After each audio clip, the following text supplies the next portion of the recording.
गोकुळ दूध संघाच्या पशुवैद्यकीय विभागाकडील औषध खरेदीबाबत प्रश्न उपस्थित करणारं एक निनावी पत्र विरोधी संचालकांसह माध्यमांपर्यंत पोहोचलंय।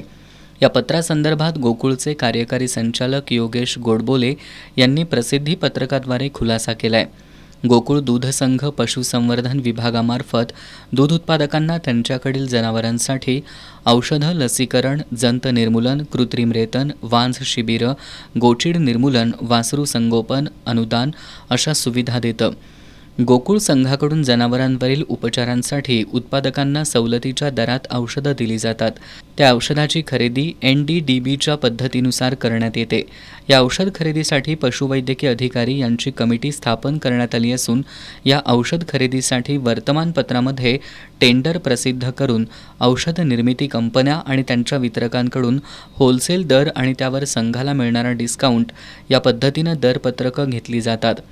या प्राप्त दरपत्रकामधून उच्च गुणवत्तेची औषधं कमिटीमध्ये सविस्तर चर्चा होऊन खरेदी केली जातात आणि तपासणीनंतर संघाच्या पशुसंवर्धन विभागाच्या स्टोअरमध्ये ठेवली जातात। तसंच पशुवैद्यकीय अधिकाऱ्यांच्या मार्गदर्शनानुसार आणि दूध उत्पादकांच्या मागणीनुसार जनावरांवर उपचार केले जातात। ही प्रक्रिया वर्षानुवर्ष संघ नियमानुसार अत्यंत पारदर्शीपणानं राबवली जात असल्याचं प्रसिद्धी पत्रकात नमूद करण्यात आलंय। निनावी पत्रातील मजकुरामध्ये कोणतंही तथ्य नाही।